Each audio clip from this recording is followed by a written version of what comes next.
voy a hablar un poquito de los procesos, ¿no?, que vivimos. Pero más que nada, la verdad que tuvimos una de las semanas, hay una de las clases de la escuela de discipulado que es una semana que le decimos la semana de liberación. Bien, y es una semana donde tenemos que invertir mucho en papel higiénico, ¿no?, porque hay mucho moco tendido en el piso y todo. Y es una semana de mucha victoria. A ver, toda la escuela, Dios nos habla, Dios nos ministra nuestro corazón de diferentes temas, de diferentes cosas de su carácter en nuestra vida. Pero obviamente la semana de liberación es una semana donde hay una declaración de guerra en el ambiente espiritual, ¿no?, donde queremos realmente ser libres de esas ataduras y de esos enemigos, ¿no?, tener la victoria sobre esos enemigos que vienen acechando nuestra alma por mucho tiempo. Y durante esa semana decidimos buscar esa victoria, ¿no? Y muchos de nosotros tuvimos diferentes victorias, ¿no? Por eso el gran uso de papel higiénico para limpiar puro moco. Lo bueno es que tenemos fotos, así podemos utilizar esas fotos para chantajearlos y... Mentira. O sea, creo que hay fotos, pero no para chantajearlos, sino precisamente para acordarnos de ese momento de victoria, ¿no? Vamos a hablar un poquito de cómo nos podemos mantener en victoria después de tener la victoria. Como cristianos somos creyentes, creemos en un Dios que nos ha dado la victoria. Somos victoriosos en el Señor. Sin embargo, vivimos en un proceso de vivir esa victoria y reconocer esa victoria en cada área de nuestra vida. La vida del cristiano es un proceso, ¿no? Y algo interesante de nuestro Dios es que a Él le encantan los procesos, aún más que la meta en sí. Porque lo que justifica la meta es el proceso. Cuando uno salta ese proceso, pues la meta pierde sentido, porque el valor de la meta tiene que ver con el proceso. Y mantener la victoria tiene que ver con ese día a día en nuestra vida. No es algo mágico, no es que un día tengo la victoria. Sí, tengo la victoria porque la palabra dice que soy victorioso, pero también habla de que tenemos que mantener esa victoria día a día en nuestra vida. Esta victoria no es algo momentáneo o circunstancial, es algo que ya Dios nos dio, ya somos victoriosos. Él nos ve como victoriosos. Sin embargo, tenemos que aprender a vivir y a reconocer esa victoria en nuestra vida. A medida que vamos creciendo en el Señor y vamos creciendo en nuestra relación con el Señor, pues vamos reconociendo diferentes falencias donde necesitamos al Señor cada vez más en nuestra vida. Y eso es hermoso, eso es bueno. Ese debe ser el camino. Cada vez reconocer que necesitamos más de Él. Parecería lo contrario, ¿no? Cuando uno va caminando en el Señor, a medida que uno va caminando, Dios sigue trabajando en nuestra vida, nos vamos haciendo fuertes, por lo tanto, nos hacemos independientes de Él. Debería ser así. Sin embargo, en el Señor no es así. A medida que nos vamos viendo en Él, que vamos viendo su obra en nosotros, nos vamos dando cuenta que cada vez necesitamos más de Él. Y a mí me gusta hablar de personajes bíblicos. Yo una de las cosas que siempre repito es que yo soy cristiano porque me di cuenta que los personajes bíblicos son como tú y como yo. Gente que cometió errores, que cometió pecados, que se mandaron pura macana, que tenían caracteres bastante complicados, uno peor que el otro. Entonces yo dije, entonces Dios me puede amar a mí también, me puede utilizar a mí también. Y una de las cosas que vamos a ver, uno de los primeros personajes que vamos a leer, a hablar un poquito en esta noche es de Job. ¿Cuántos conocen un poco la historia de Job, no? Por lo menos lo básico de una escuela dominical, ¿no? Un hombre considerado justo, ¿no? Sin embargo, pasó por las peores pruebas que cualquier ser humano puede pasar, ¿no? Pruebas no solo de pérdida material, sino de muerte de familiares, de gente amada, ¿no? Y yo sé que muchos de los que estamos acá y muchos de los que están conectados han pasado por diferentes pérdidas. Hemos perdido grandes amigos, pastores, y también personas que están pasando por diferentes situaciones difíciles, ya sea por el COVID o por diferentes situaciones, ¿no? Y podemos relacionarnos con esto, ¿no? Con esta vida de Job, que tuvo tanta pérdida. Prácticamente vemos la caída literal de la vida de Job, ¿no? Cuando leemos su libro, su historia. Un hombre que lo tenía todo y comienza a ir perdiendo todo.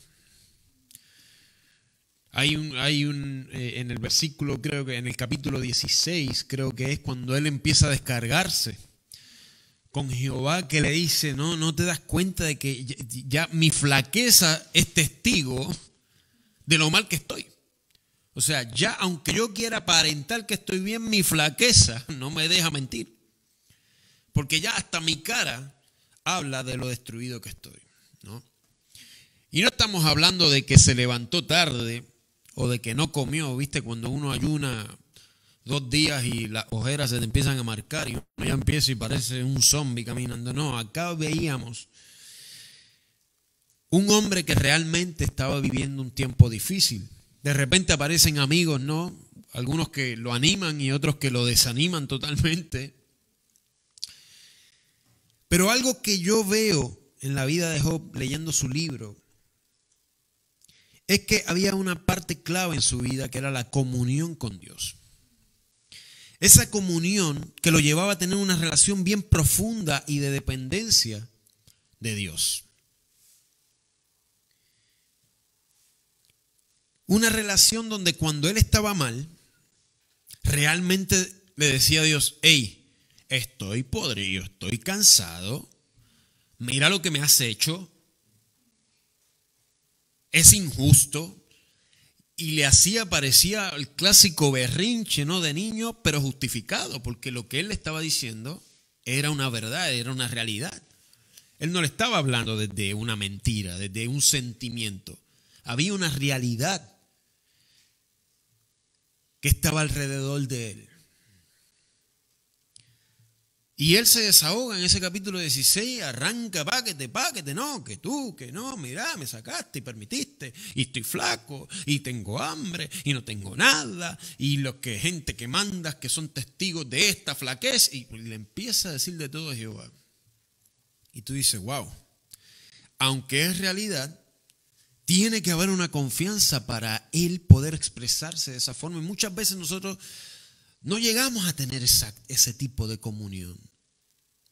De decirle, Señor, hoy estoy complicado, hoy estoy mal, hoy siento que mi vida no vale nada, hoy siento que no tengo victoria, no tenemos esa confianza. No, porque realmente muchas veces no nos hacemos cargo de esas cosas. Queremos aparentar que todo está bien, cuando nuestro corazón está podrido, o está luchado, o estás teniendo un mal día. Ese tipo de comunión es la que Jehová busca. Esa comunión donde cuando estamos mal podemos ir delante de nuestro Padre y decirle, estoy mal. Mira lo que me está pasando.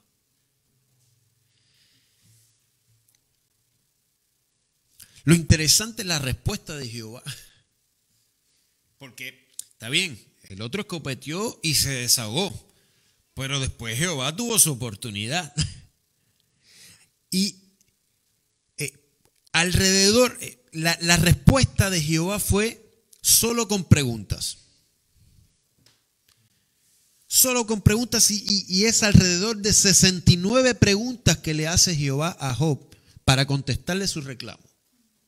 Y le empieza a decir, a ver, tú puedes hacer que salga el sol o que se meta, tú puedes hacer que el mar ruja, tú puedes hacer que la tierra... Tú puedes hacer, ¿quién fue el que hizo esto? ¿Y quién fue el que hizo lo otro? Solo preguntas. Y con esas preguntas, yo no les voy a decir las preguntas, las tengo acá, pero no les voy a decir las preguntas porque quiero que hagan sus tareas también. Pero es muy interesante cuando empezamos a ver todo este reclamo, ¿no? De Job hacia él y la respuesta de Dios. Jehová le contesta, por ejemplo, ¿has mandado tú a la mañana en tus días? Por ejemplo, ¿no? ¿Has considerado tú hasta las anchuras de la tierra? Claro, entonces le empieza a poner, ¿no? Le empieza a hacer preguntas que obviamente Job no iba a tener la respuesta. Y parecería irónico porque la respuesta se supone que sea de ánimo si el tipo estaba destruido, pero no. Las preguntas que le hace Jehová lo hacen sentir más chiquito, más miserable. ¿Conoces lo grande del mundo? Y obviamente no, porque soy miserable, porque soy insignificante frente a la grandeza de tu poder. Ahora, ¿por qué Jehová le hace tanta pregunta? Porque a través de cada pregunta él estaba mostrando su carácter de poder, su carácter de que si había alguien que podía cambiar y transformar la situación que estaba viviendo Job, era él. Pasaron sus amigos, cada uno le dio su consejo y su opinión, pero Jehová le dice, ¿quién conoce la anchura de la tierra? Soy yo. ¿Por qué? Porque yo lo creé. Es muy interesante, ¿no? Porque hay una fama en los varones, ¿no? Más que nada los hombres casados, que cuando compran un mueble, pues no nos gusta seguir las instrucciones que vienen con el mueble. Generalmente vienen, no sé, de Suiza, de no sé dónde hacen los muebles, pero a mí no me gusta mucho usar las instrucciones. Y siempre tenemos a nuestras esposas diciendo, pero seguir el papelito, 1, 2, 3, y armar el mueble, ¿no? Y después que lo armamos siempre nos sobran piezas, no sé por qué, el mueble está, pero siempre sobran tornillos, siempre sobra algo. Yo siempre digo que lo hacen a propósito, no es que uno se equivoca, sino que lo hacen a propósito en caso de que uno pierda algo. Ahora, cuando uno lo hace sin las instrucciones, porque hubo alguien que diseñó ese mueble y puso un libro ahí en esa caja para que se nos hiciera fácil a los que no hicimos ese mueble. ¿Bien? Pero nosotros de terco no, le vamos a ganar al tipo que lo diseñó. Y lo vamos a hacer nosotros. Eso lo hacen otros, yo no lo hago. Ahora, ¿qué sería lo más fácil? Seguir las instrucciones. No queremos seguir las instrucciones. Es más aventurero, ¿no? Y perdemos las piezas, nos queda chueco, las puertas nunca cierran, siempre chocan o siempre se pela la esquina. Siempre pasa algo. Ahora, si hubiéramos seguido las instrucciones, el mueble hubiera quedado como las instrucciones te indican. Jehová lo que le estaba diciendo ahí, yo hice la cuestión, yo soy el que tengo las instrucciones, vengan a mí. Yo soy el que puedo arreglar la situación porque yo fui el que fundé, el que hice esto. Yo puse a correr la moneda. Yo tengo un libro, tengo unas leyes que si tú sigues, te va a ir bien. Ahora, no queremos seguir las leyes. Eso es otro 20 pesos. Jehová lo que le estaba respondiendo a Job es, yo soy el que tiene el poder de transformar tu situación. Entonces, cuando vemos este tipo de relación, vemos una comunión, una intimidad tan grande entre Job y Jehová. Por la comunicación y la forma en que se comunicaban uno de otro. Después vemos al final de la historia cómo todo es retribuido a Job, su familia, sus ganancias. Obviamente nosotros entendemos y conocemos el final porque lo leemos, pero Job no sabía que iba a estar de vuelta en el lugar que había perdido y aún más. Y después de todas estas 69 preguntas, la única respuesta que puede dar Job es, ¿sabes qué? De oídas te había oído, mas ahora mis ojos te ven. Conocía la teoría, pero ahora conozco la verdad.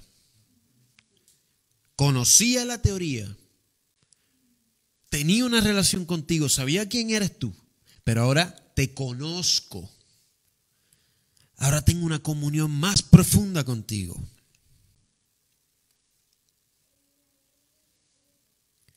Y eso es glorioso, ese es el tipo de comunión, de relación que debemos tener con el Señor para poder mantener nuestra vida en victoria. Porque esta comunión nos permite que aún sintiéndonos derrotados, podemos vivir en la victoria que Él nos da. Después vemos a otro personaje que quiero hablar hoy, que es Moisés, ¿no? Moisés, a mí me encanta Moisés porque él tenía un carácter bastante fuerte, bastante complicadito, ¿no? Vemos la relación que él tenía con Jehová bastante chocante, o sea, el tipo era explosivo, ¿viste? Cuando el pueblo de Israel estaban en pleno mambo ahí, pecando hasta por el pelo, y Jehová dice, los voy a destruir, y Moisés le dice, no, destrúyelos a ellos, destrúyeme a mí, destruye a medio mundo, porque no. El tipo se iba hasta el tuétano.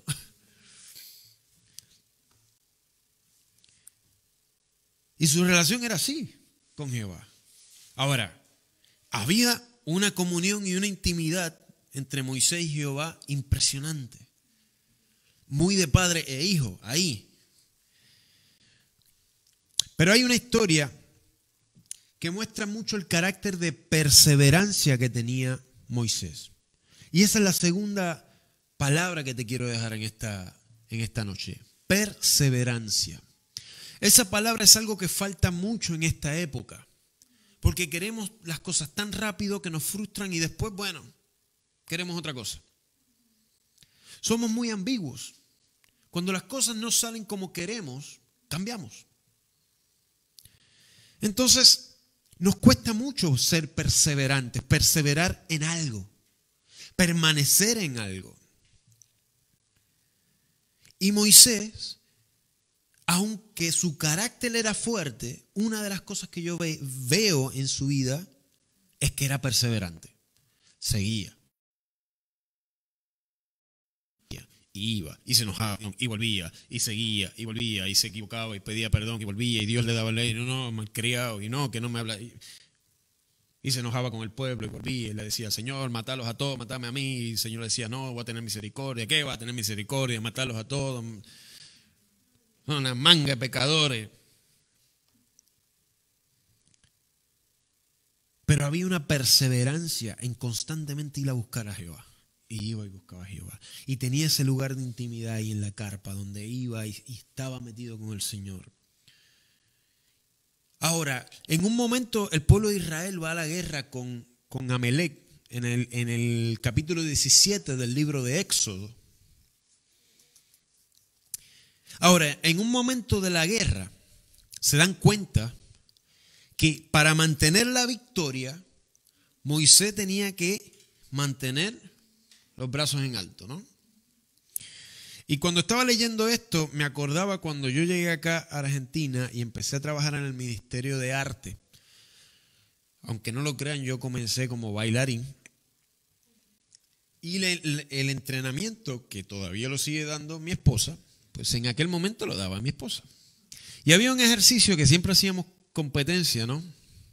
Yo no sé de los bailarines que están acá o los que han tomado clase con Paula, pero hay un ejercicio que es ahí, estar ahí. Ahí. Y ella puede estar, tomar mate, ver tele con los brazos así. Ahora, yo te animo a que trates de estar 3 minutos con los brazos ahí. 1 minuto, ¿no? 1 minuto. Y yo me acuerdo que yo hacía competencia con ella. Yo decía, a esta le gano. Y estaba ahí, pero no era por la fuerza, era por el orgullo que me daba. A esta le gano. Y me tiraba todo, me calentaba todo. Después todo el día no podía hacer nada porque tenía los brazos así, todo mongo. Y ahí yo entendí, me trajo esta historia. Porque claro, uno dice,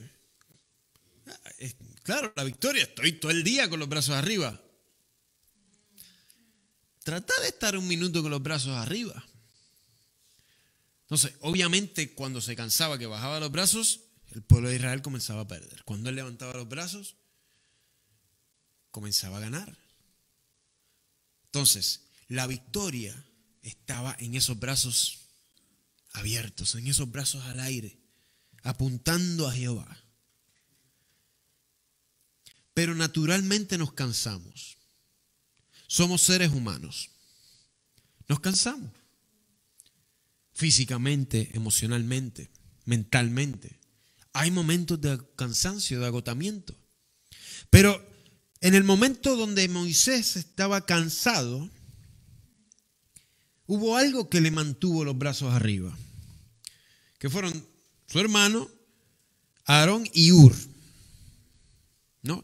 Ellos comenzaron a ayudarle, lo sentaron y le mantuvieron los brazos al aire. Ellos le aguantaron sus brazos hasta que Israel tuvo la victoria total. Nuestra victoria no solo depende de nosotros. Por eso somos un cuerpo. Por eso somos una familia. Dependemos unos de otros para mantener nuestra victoria. No podemos mantener nuestra victoria solos. Necesitamos gente que nos levante los brazos. Necesitamos gente que nos rete. Necesitamos gente que nos anime. Necesitamos gente que nos confronte. Gente que nos abrace. Que nos levante brazos cuando estamos cansados. Cuando sentimos que estamos perdiendo la batalla, necesitamos tener esa confianza en la gente que me rodea. Pedir ayuda, decir, hey, se me están cayendo los brazos, necesito que me los levantes. Por un lado está la perseverancia y por el otro está la confianza en las personas que me rodean. Hay un par de palabras clave que veo en todos ellos. Una es confianza. Si vemos en Job, Job confiaba. Pese a todo, confiaba, se quejaba, pero sabía quién era Dios. Moisés lo mismo. Confiaba. Tenía sus problemas, se mandó sus macanas, cometió errores, pero confiaba. Y no solo confiaba en Jehová, sino que confiaba en las personas que le rodeaban. Ahora, todos cometemos errores, todos tenemos diferentes situaciones. Pero para eso está el cuerpo, para ayudarnos entre nosotros y para ayudarnos a mantener esa victoria. Aarón y Hur le ayudaron a Moisés a mantener la victoria que Jehová le dio al pueblo de Israel.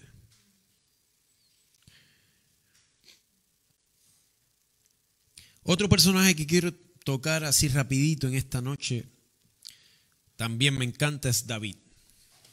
Hablo mucho de David por su carácter también, porque lo veo muy humano y muy cercano a Dios. Entonces,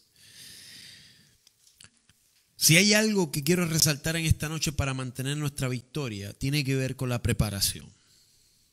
Ahora, la preparación no es algo tan intencional, no es algo que se busca, no es como ir a la escuela, ¿no? Y voy a dar el ejemplo, ¿no? Cuando David se fue a enfrentar a Goliat, todos conocemos la historia de David y Goliat, ¿no? Yo creo que es una historia clásica en las escuelitas dominicales. Hay una frase que él utiliza cuando le dicen, hey, tú no vas a poder, tú eres un chamaquito, no te da, mira lo grande, te van a comer con un palillo de dientes. Y le dice, cuando yo cuidaba las ovejas y venía un oso, yo mataba el oso. Cuando un león se trataba de comer la oveja, yo le sacaba la oveja de la boca del león. Yo puedo ganarle a este tipo. Ahora, todos conocemos esa parte y sabemos que David tuvo una gran victoria, no solo para él, sino para el pueblo de Israel. Pero la parte clave acá es que cuando él estaba peleando con el oso, él no estaba diciendo, voy a pelear con el oso para que cuando me toque con Goliat. Él estaba peleando con el oso defendiendo la oveja. Porque amaba a la oveja, porque tenía pasión por la oveja, porque estaba todo el día con la oveja, le tocaba el arpa a la oveja cuando se dormía, cuando se perdía, iba y la buscaba, cuando estaba enfermo la curaba. Entonces, obviamente, tanta inversión, tanto tiempo, tanto amor sobre sus ovejas, no iba a venir un oso a quitarle una oveja después de tanto esfuerzo y tanta dedicación. Era capaz, prefería morir frente al oso antes de perder una oveja. Así de apasionado era él.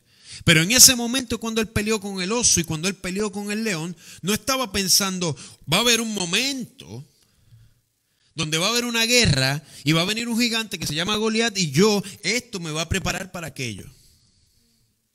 Entonces las pequeñas victorias, ¿no? Porque si vemos, son pequeñas victorias porque nadie lo vio. Él estaba ahí. Su motivación era realmente defender a las ovejas. Las pequeñas victorias que tenemos en nuestro día a día, tenemos que valorarlas porque no sabemos para qué nos está preparando. ¿Para qué Goliat nos está preparando? David se preparaba aún sin saber que se estaba preparando. Él tenía una preparación. Cuando estaba la situación, él dice, ya yo estoy preparado porque ya le gané al oso y ya le gané al león. ¿Cómo no le voy a ganar a este salame? Entonces, si él tenía pasión por la oveja, poniendo su vida en riesgo frente a un león y frente a un oso, imagínense cuando traspasamos esa situación a la pasión que él tiene por Jehová frente a Goliat. ¿Cómo este tipo va a estar hablando así de Jehová? ¿Cómo ustedes se van a estar amedrentando por este tipo que está hablando así de Jehová de los ejércitos? Esa era su oveja. Obviamente que fue al frente. Dijo, a este me lo como vivo. Y ahí podemos hablar si tenía miedo, si no tuvo miedo. La verdad que la piedra le pegó en la frente, la espada cortó y hizo lo que tenía que hacer. Hay dos cosas que me traen esta historia. Uno, valoremos las pequeñas victorias, porque no sabemos para lo que nos esté preparando. Seguimos. Entonces, de David podemos ver esta preparación, indirectamente o directamente. A ver, no fue casualidad que esa piedrita hiciera ¡pum! Y le pegara a la frente. Supongo yo que obviamente él cazaba pajaritos, no sé, le pegaba no a latas porque no existían latas en aquel momento, pero no sé a qué le pegaría. Supongo yo que habrá dibujado así en un pedazo de palo la cara de los hermanos y había capacitación y había una preparación. Preparémonos. Estemos preparados, estemos atentos de lo que estamos viviendo hoy, porque no sabemos lo que nos pueda esperar mañana. Y por último, hay algo que lo dejé para el final porque es lo menos que nos gusta. Y estoy hablando de cómo mantener nuestra victoria. Y para esto vamos a tomar el ejemplo de la vida de Pablo. Elegí a 4 que los 4 tenían un carácter bravo para que ninguno tenga excusa de. Pablo, el perseguidor de cristianos, era tan celoso por la ley que mataba a los cristianos. No era un loco que iba cortando cabeza, era intencional. Porque él era celoso y guardaba la ley, y para él lo que él veía en los cristianos estaba mal y merecían la muerte. Un hombre apasionado, dispuesto a matar por lo que cree. Inteligente, de buena posición. No era cualquier tipo, no era cualquier persona. Viene Jesucristo a su encuentro, trabaja en su corazón y esa misma pasión se vuelca en pasión por las almas, por predicar ese evangelio, por llevar esa palabra a otros de transformación, y comienza a exponerse. Ahora, ningún ser humano le gusta exponerse. A nadie le gusta decir, ¿sabes qué? Estoy débil, hoy estoy cansado, hoy estoy luchado, hoy pequé. Hoy no sirvo para nada, la verdad que no sé. A todos nos gusta mostrar lo que sabemos. Sacar chapa, como dicen acá. ¿A quién le gusta decir, no, yo no sirvo para nada? Puede que lo sientas, puede que te sientas la basura más grande del mundo. Para afuera eres el mejor. No nos gusta que se vean nuestras debilidades. Sin embargo, Pablo, cuando se encuentra con Jesucristo, una de las cosas que comienza a hacer es exponerse. Comienza a exponerse. Hablar de sus errores, hablar de su pecado, hablar de su naturaleza pecaminosa. Vemos en 2 de Corintios, ¿no? Que dice, te basta con mi gracia, pues mi poder se perfecciona en la debilidad. Por tanto, gustosamente haré más bien alarde de mis debilidades. O sea, no solo era que decía, el tipo decía, soy débil. Haré alarde de mis debilidades. ¿Quién hace alarde de sus debilidades? ¿Cómo nos cuesta? No solo reconocer nuestras debilidades, sino exponerlas. Exponerlas a otros. Cuesta. Pero no, bástate en mi gracia, pues mi poder se perfecciona en la debilidad. Gustosamente haré más bien alarde de mis debilidades para que permanezca sobre mí el poder de Cristo. Por eso me regocijo en debilidades, insultos, privaciones, persecuciones y dificultades que sufro por Cristo. Porque cuando soy débil, entonces soy fuerte. Entonces, ¿qué es lo que me dice acá? ¿Qué nos conviene? Ser débiles. Porque Él se perfecciona en mis debilidades. Entonces yo prefiero ser débil para que se siga perfeccionando mis debilidades. Mientras más débil soy, más Dios sigue obrando en mi vida. Mientras más expuesto estoy, más Dios sigue obrando en mi vida. Haré alarde de mis debilidades.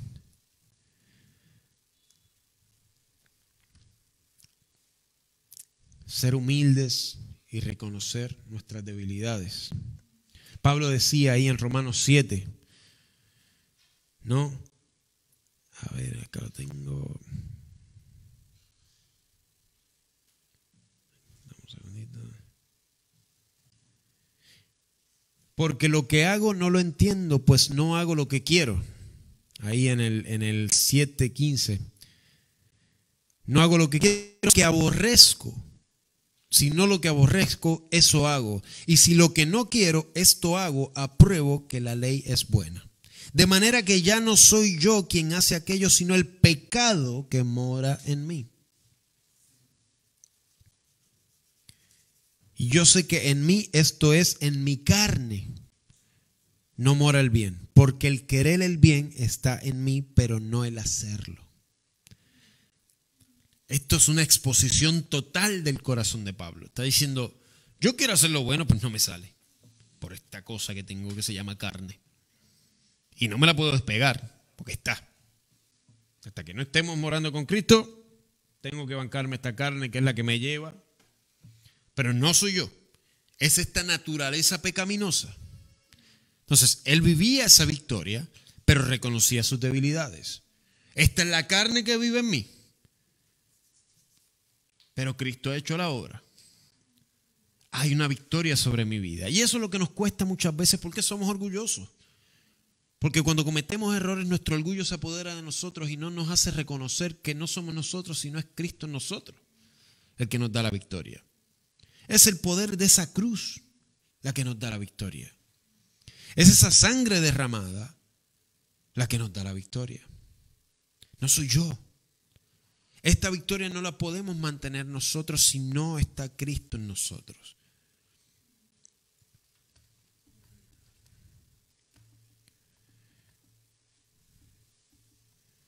Comunión, perseverancia, preparación y exposición. Esas son las tres, dentro de muchos principios que creo que vimos. ¿Se puede mantener la vida en victoria? Yo creo que sí. Pero se tiene que pelear. Tenemos la victoria, pero hay que pelear por esa victoria. ¿Por qué? Porque la lucha sigue. Ya la obra está hecha, tenemos que abrazarnos a esa obra poderosa que Dios ha hecho para que hoy nosotros tengamos victoria. Tenemos que mantener esa victoria en nuestra vida día a día. Perseguir esa victoria día a día. Y algunos días van a ser mejores, otros días van a costar más. Es así. No vivimos en una vida, en un mundo de fantasías. Hay situaciones, hay dificultades que salen de nuestro control. Y está bien, porque nos exponen y nos hacen más dependientes de Dios. Estando en victoria, dependemos de Dios.